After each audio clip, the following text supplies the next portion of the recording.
it's good to point out, like Jeff said, if you did want to do a physical product, where could you go? Yep. And Jeff Walker mentioned disc.com, DISK.com, and also Speaker Fulfillment Services.com also does a lot of work for a lot of people in our industry. And the difference there is Speaker Fulfillment Services will do small quantities. So if you, before you know that you're going to send 10,000 of these things, and you say, no, I might only sell 50 or 100, Speaker Fulfillment Services will do the small batch. They'll take the originals and do 50 prints and sell it out for you. Yeah. Cool, cool. And the other key thing that I was realizing here is the cash flow thing. So because what people might not realize is when you sold that call at the end, you've taken orders. That doesn't mean everything has to be delivered then. That means they can start to attend the calls. So what you're selling, what you've actually sold them, is the right to attend the calls, and you've collected all that money ahead of time. Right? Yes. Okay. So there's your product creation cost. That's how we need our Beautiful. There's how we're doing this right now. Very cool.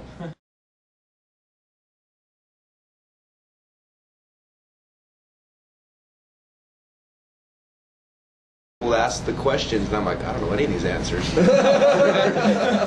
so then I call it, the search engine. When the people would come back, all this stuff, and I don't know anything about search engines, so I call up Brad Fallon. I'm like, hey, do you want to help me out? He's like, yeah, I'll be on a call, and then call Brad Cowan, and I keep calling people, and so I ended up, we had like 10 extra teleseminars because I didn't know the answer to any questions. So we're just putting the product together now. But that's a perfect example of, I mean, you knew a lot of stuff, but you don't have to know anything.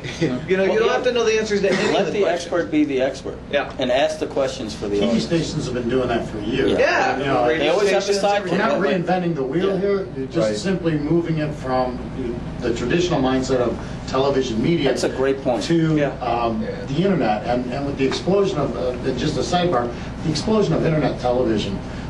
There's a new thing called sliver casting. It's a new term, and it literally means I'm marketing to a very small sliver. Niche. It's the same thing. It's niche marketing. If you can dominate with a television series on weasel hunting or whatever, I don't care, how to build a table or repair nicks in a table. If you can do 5, 6 programs on it, you got a television station.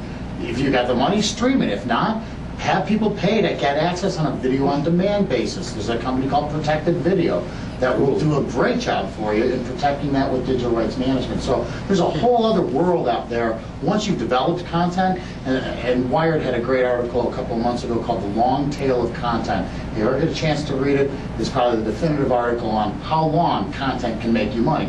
Take a look at the studios. There are movies from 1945 that still get licensed at HBO, at Cinemax, and Real. That movie, every time it's licensed, makes $50,000 plus a slice of the advertising revenue. Creating content is a long-term wealth strategy, and you can't go wrong creating content. Even if you do it wrong at first, you're going to end up getting it right. And there is somebody out there who wants to see that content, and the internet is giving you a way bigger net to catch those people than you ever had a chance to before. 10 years ago, try and do that on television. You couldn't break into a cable station. Now, you got a video camera, doom, you are now a television station. One thing I'd like to recommend that you said about the infomercials is if you get a chance and you're watching this, stay up a little late, watch 2 or 3 of the different infomercials, and look at how one person, their role is to be the expert, and the other person's role is to ask the questions of the audience. And there's always that format, and your teleseminar can follow that too, where that person is saying,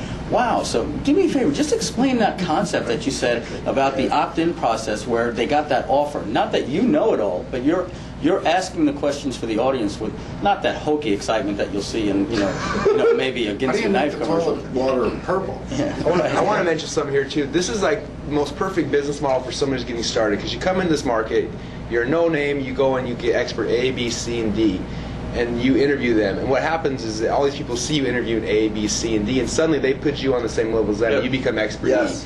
And when I got started, I was nobody, and I became a reporter. I started interviewing. I mean, you guys have been on my calls. I've interviewed a million people. Now suddenly, people start wanting to interview me. They buy my products now because they think that I'm this great thing, and I learned everything by interviewing everybody else.